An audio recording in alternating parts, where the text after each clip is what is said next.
지난 3년간 1000개의 유튜브 동영상을 만들면서 제가 보고 배운 노하우에 대해서 이야기를 나누고자 합니다.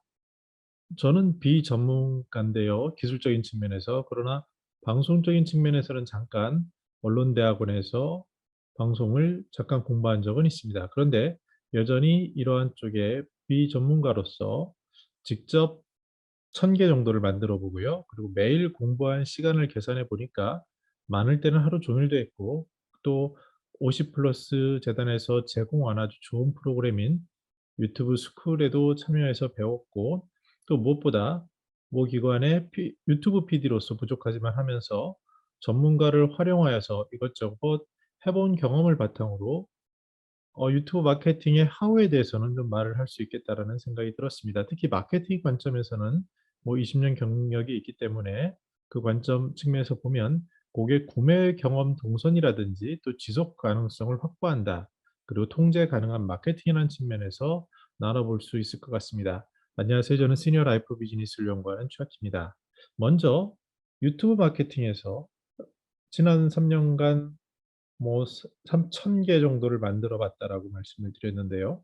그러면서 이것을 마케팅 관점에서 비즈니스를 하거나 창업을 하거나 이러한 유튜브를 활용하시는 분들 관점에서는 그 목적이 수익을 창출하거나 아니면은 구독자 수를 늘리거나 뭔가 이런 목적이 있었을 텐데, 그것을 인지 회상 구매 시도 그리고 유지 이탈이라는 마케팅 구매 경험 동선으로 살펴볼 수 있습니다. 먼저 욕구를 해소해야 되고요. 그것이 아마 니즈 갭이라고 하겠죠. 유튜브를 왜 하십니까? 뭘 찾기 위해서 하시거나 궁금한 것을 해소하기 위해서 하시죠. 그리고 그러기 위해서는 검색의 키워드를 통해서 대세가 뭔지 어떤 것들을 관심 있는지를 볼 필요가 있고요.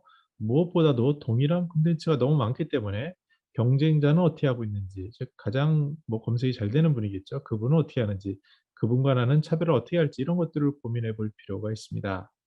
검색 그것을 가장 잘하는 방법은 구글에서 아주 뭐 유튜브라든지 구글이라든지 네이버의 검색창에다가 원하시는 키워드를 쓰시면 어떤 단어를 찾는지를 쫙 보여줍니다. 바로 이런 것들이 시장에서 사람들이 찾는 것이고, 여기에 원하는 것을 하나 클릭해서 가면 그중에 지금 가장 잘하는 사람의 영상이나 이런 것들이 나오겠죠. 그것을 보게 되면 트렌드랑 경쟁자랑 어떻게 차별화할지를 볼 수 있을 것 같습니다. 그런데 이렇게 시도를 해서 만약에 제 것을 봤다 그랬을 때, 그럼 어떻게 고객을 유지하고 이탈을 방지할 것인가라는 것에 대해서 이런 중요한 것은요. 초기 30초라는 것을 강조하고 있습니다.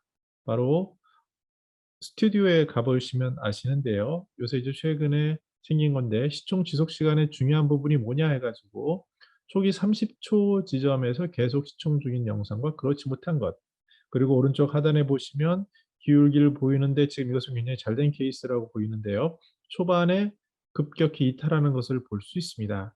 즉 썸네일이나 제목을 보고 들어왔는데 이게 안 맞는 거야 또는 뭐 별로야 해서 나가는 그 초기 30초가 중요하죠.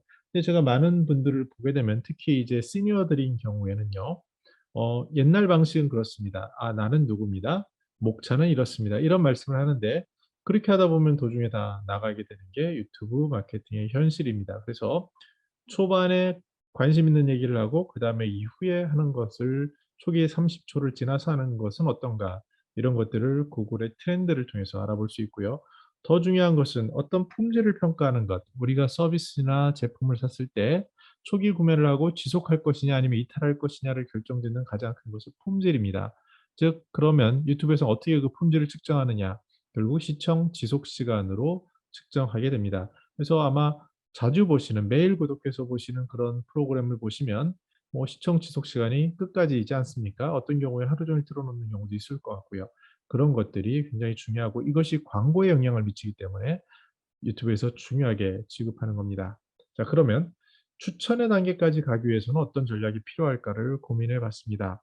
저도 한 3년 정도 유튜브를 몰입해서 보다 보니까 초반에는 궁금한 거, 세상에 없던 것 이렇게 하면 굉장히 관심을 가지고 봤지만 어느 순간부터 그게 그거고 별 차이가 없다는 것, 뭐 혹하게 하는 것들은 많지만 내용의 깊이가 없는 것, 이런 것들을 찾게 됐습니다. 저 같은 경우는 특별히 뭐 많은 사람들이 관심 없어하는 학습이나 이런 쪽이긴 한데요. 그런데 요즘의 현상을 보면 누군가 두꺼운 백서를 내신 분들, 즉 유튜브 마케팅 용어도 저도 지금 일부러 7강으로 나눠서 했는데요.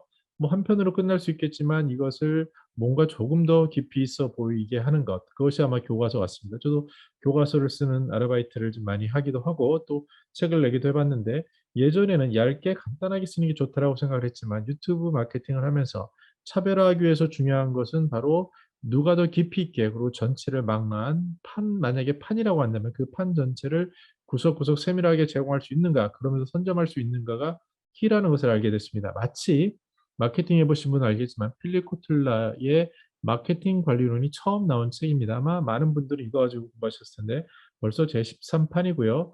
또 마켓 5.0까지 나온 것을 알 수 있습니다. 그 초반이 되는 것은 이러한 플랫폼 선점이라고 할 수 있습니다. 최근에 이런 교육 쪽의 전문가 선생님을 뵌 기회가 있는데요.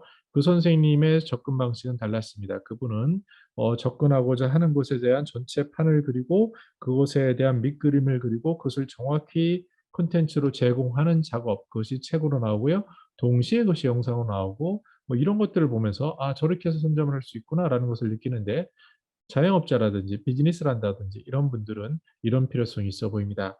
제가 아는 모 기관에서는 그 웰다잉 쪽을 연구하는데 그중에 핵심이 되는 게 유언이라고 생각을 했고 그럼 유언 중에 어떻게 해야 되지를 생각하다가 아, 그럼 유언장 개론을 만들자라고 해서 지금 15강 정도를 준비하고 있는데요.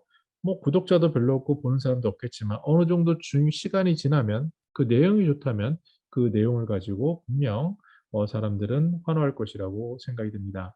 그리고 중요한 것은 이 업로드를 지속할 수 있느냐 이런 부분이 중요한 건데 뭐 초반에 많이 하다가 여러 가지 이유로 이탈하는 분들을 봅니다. 그러면 시청하는 사람들은 아, 이 사람은 그냥 뭐 지속하지 않는구나.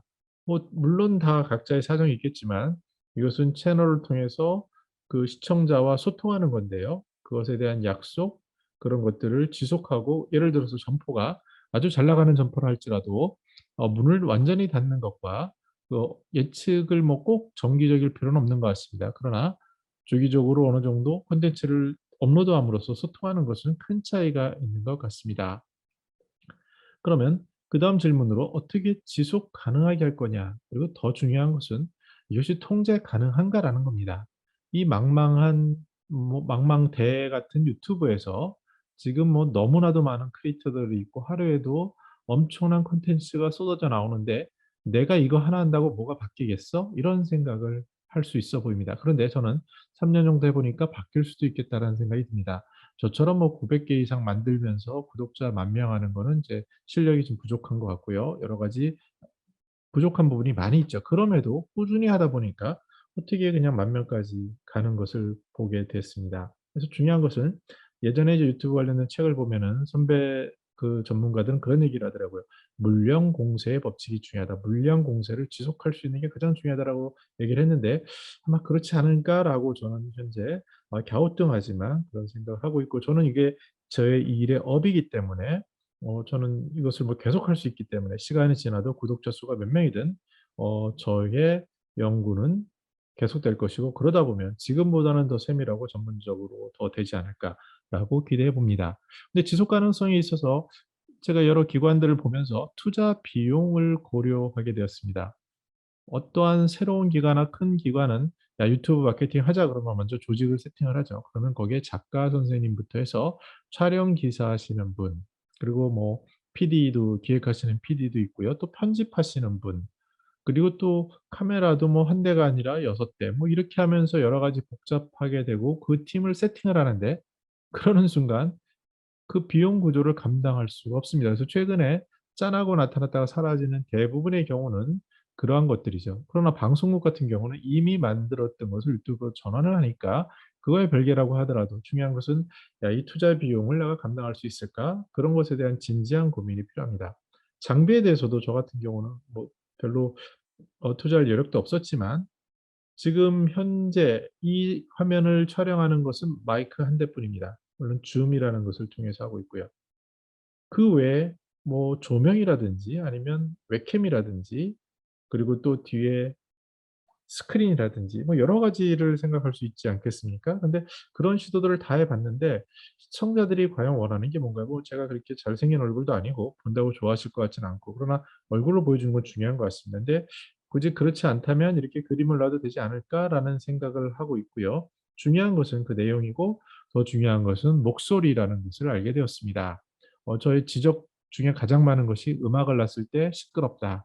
그리고 뭐 "마이크 성능이 왜 그러냐." 이거에 대한 것이 있었지, 왜 뭐 "화질이 그러냐. 옷을 왜 그렇게 입었냐." 이런 건 아니었던 것 같습니다. 제가 최근에 보는 어떠한 그 전문 경제 유튜버인 경우도 어떻게 보면 굉장히 '저 사람 저렇게 옷을 입고 나오나?' 이런 생각이 들 정도로 뭐 아무 개념 없이 입는 것 같기도 합니다. 그런데 중요한 것은 그것이 아니라 그 사람이 어떤 말을 하고 어떤 콘텐츠를 전달하느냐라는 것을 알게 되었습니다. 그래서 장비빨은 아닌 것 같고요. 특히 유튜브에서 추천하는 것은 스마트폰 하나로 할 수 있는 그러한 쇼츠라든지 이런 것을 볼 수 있습니다. 그다음에 가능한 것은, 그러면 제작을 하고 이제 기획부터 촬영해서 업로드하는데 그 시간이 얼마나 걸리냐라는 질문입니다.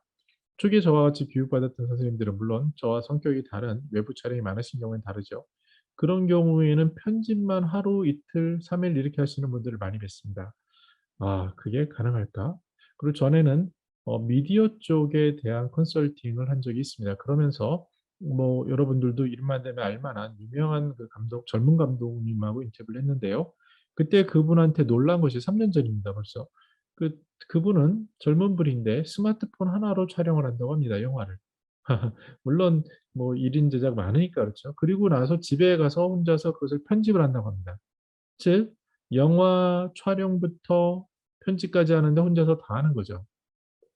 제가 속한 기관에서도 처음엔 여러 명이 같이 일을 하려고 해 봤습니다. 근데 지나다 보니까 제가 이제 타이틀은 뭐 유튜브 PD인데요. 많이 부족하지만 어차피 제가 다 해야 될 거라는 생각이 들었습니다. 그래서 뭐 기획부터 편집까지 쭉 하는데, 물론 품질은 전문가분이 하는 거랑은 다르죠. 아주 꼭 필요한 경우에는 '아, 전문가 선생님께 의뢰를 하자.' 이렇게 방향을 정하고, 그렇지 않은 것들은 그냥 뭐 '스스로 할 수 있는 구조를 만들자.' 이렇게 정했는데, 일단은 그것이 지속 가능성 부분에서는 굉장히 좋은 것 같습니다.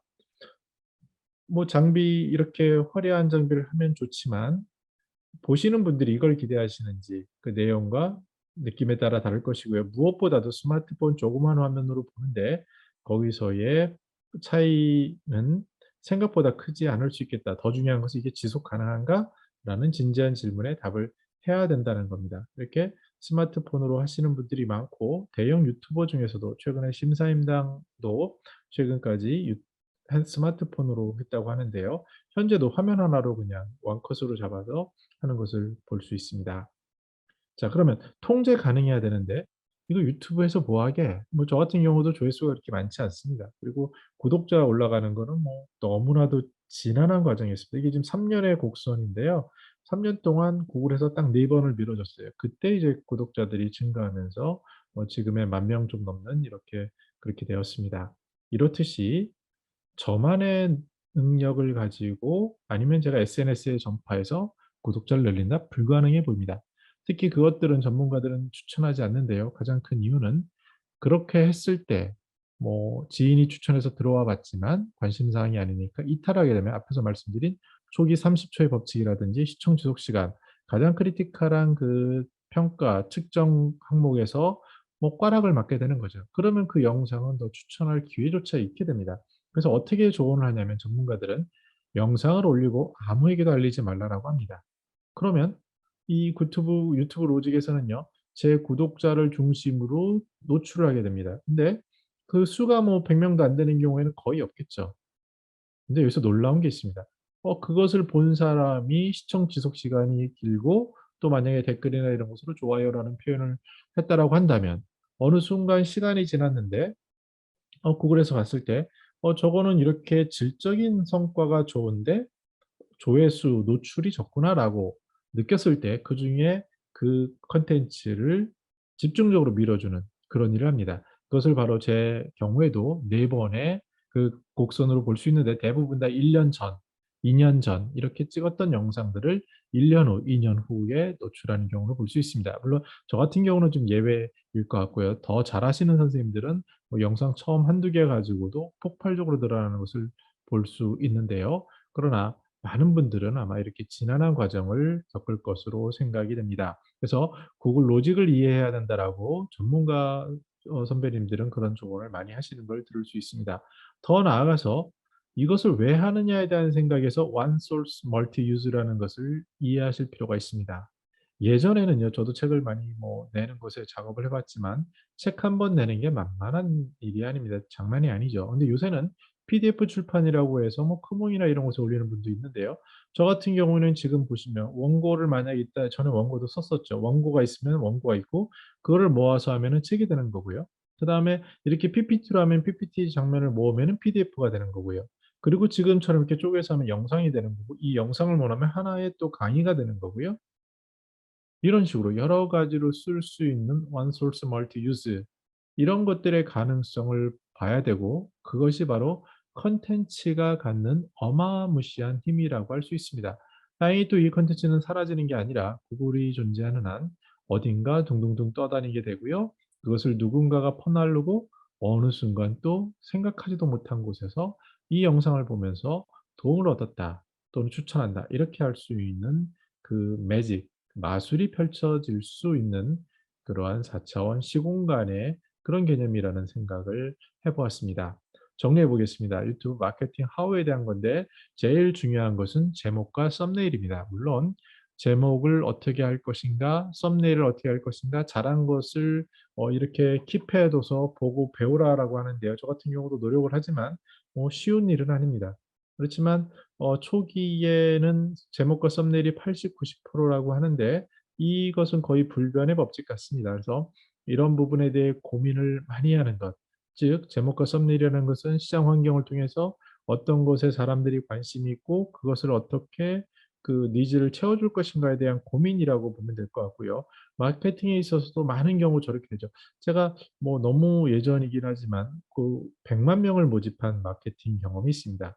그때 고민이 뭐였냐면요.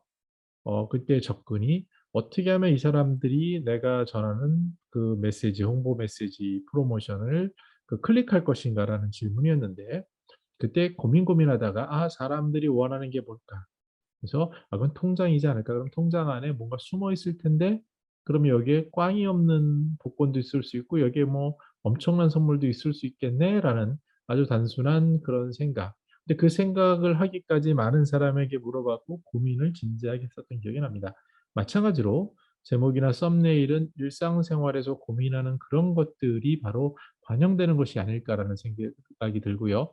또한 유튜브에서는 초기 30초가 중요하다라고 누차 강조합니다. 근데 이 초기 30초를 이전의 자신의 방식으로 손해를 볼 필요가 없는 것 같습니다. 그래서 초기 30초는 혹하게 할 수 있는 또는 매력적으로 할 수 있는 그런 말을 할 수 있도록 노력하는 것이 필요하고요. 물론 정기적인 구독자들이 생긴 다음에는 다 의미 없는 것 같고요. 100만, 200만 되시는 분들을 보면 아무 활동 없이 그냥 실수하는 모습, 자연스러운 모습, 그런 것을 더 기대합니다. 그래서 물론 저 같은 초보나 이런 분들 초기에 필요한 전략인 것 같습니다. 그리고 차별화라는 것은 굉장히 중요하죠.